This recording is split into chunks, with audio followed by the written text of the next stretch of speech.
Jangan sampai mati kelaparan karena lockdown. Ditulis oleh Arifur Rahman di siwert.com. Hai, bertemu lagi dengan channel Daily News bersama Suara Rahma. Saya punya teman yang bekerja sebagai travel, antar jemput orang ke tempat wisata. Dampak dari penutupan tempat wisata karena COVID-19 membuat dia seperti kehilangan pekerjaan. Sementara keluarganya harus tetap makan dan kredit tetap harus dibayar. Ada juga tetangga yang selama ini bergantung hidup pada jualan nasi di sekolah, tiba-tiba sekolah libur 14 hari. Sama, dia juga seperti kehilangan pekerjaan. Dia nggak tahu apa itu corona, bahkan dia nggak tahu kalau sekolah sudah diliburkan sementara dia sudah membawa barang dagangannya ke sekolah. Dan semalam, saya melihat story seorang sales mobil yang dulu pernah membantu saya, dilema antara takut terjangkit virus dan tidak cukup gaji.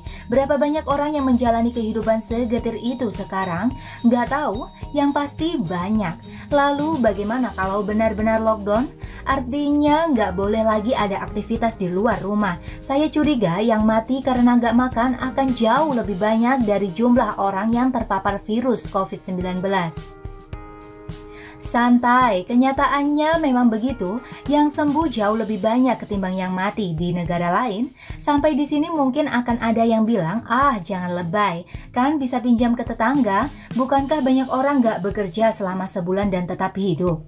Ya mungkin bisa, tapi itu dalam kondisi normal. Artinya masih ada orang yang mau meminjamkan uang karena usahanya berjalan. Tapi dalam kondisi lockdown, semua tutup, siapa yang mau pinjamkan uangnya?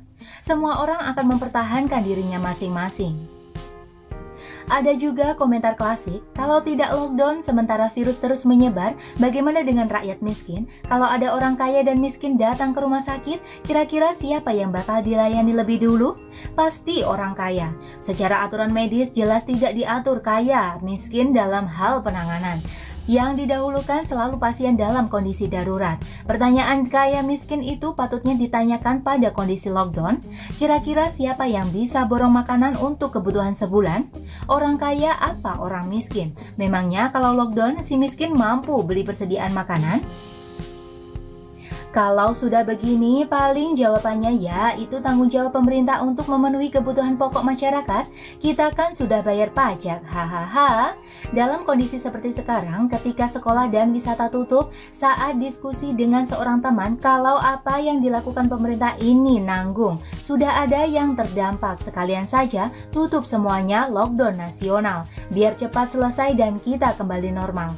Iya sih, kembali normal itu harapan kita semua, keinginan saya juga. Saya pun sempat berpikir ke arah sana karena tujuan kita sama, supaya cepat selesai. Pendapatan saya rupiah, tagihannya dolar, pusing juga sama.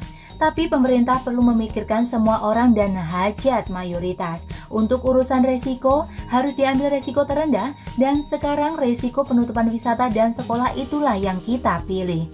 Juga penutupan beberapa penerbangan dari negara-negara terdampak, serta penghapusan bebas visa. Sementara itu, virus menyebar begitu cepat. Kalaupun lockdown nanti setelah dibuka lagi, tetap akan ada penyebaran lagi. Lalu solusinya apa? Lockdown lagi. Saya setuju dengan satu pendapat kiasan Birgaldo Sinaga. Lockdown itu sudah seperti orang hamil. Pada saatnya melahirkan, punya nggak punya uang ya harus dilakukan. Mungkin benar kita sudah positif COVID-19 dan kalau tak segera diatasi bisa semakin parah. Tapi pemerintah sedang mengupayakan yang terbaik agar bisa digugurkan. Ya, kita usaha dulu. Apa yang dilakukan pemerintah sejauh ini sudah terukur, tidak serampangan. Mengajak bekerja dari rumah, hindari keramaian, dan pesan itu seharusnya sampai dengan sangat jelas pada masyarakat karena sekolah dan tempat wisata ditutup. Dan sebaiknya kita dukung karena sejauh ini cukup efektif. Yang bisa kerja di rumah, mari bertahan di rumah. Kabar baiknya, alat-alat pendeteksi cepat sudah mulai berdatangan, sehingga kita akan mengikuti langkah Korea Selatan yang sukses atasi COVID-19 tanpa lockdown. Melakukan tes massal sebanyak-banyaknya, sementara vaksin sudah mulai diproduksi. Semoga kabar baik semacam ini menambah optimisme kita dalam melawan COVID-19 dan kita sejatinya bisa menjadi kelompok orang yang menyebarkan optimisme ini, bukan malah menakut-nakutin harus lockdown tanpa melihat dampak dan resikonya. Begitulah kura-kura. Dan bagaimana menurut Anda teman-teman? Silakan tulis komentar Anda ya. Jangan lupa like, subscribe, dan share. Artikel ini bisa dilihat secara lengkap di halaman siwert.com. Terima kasih sudah menyaksikan channel Daily News hari ini.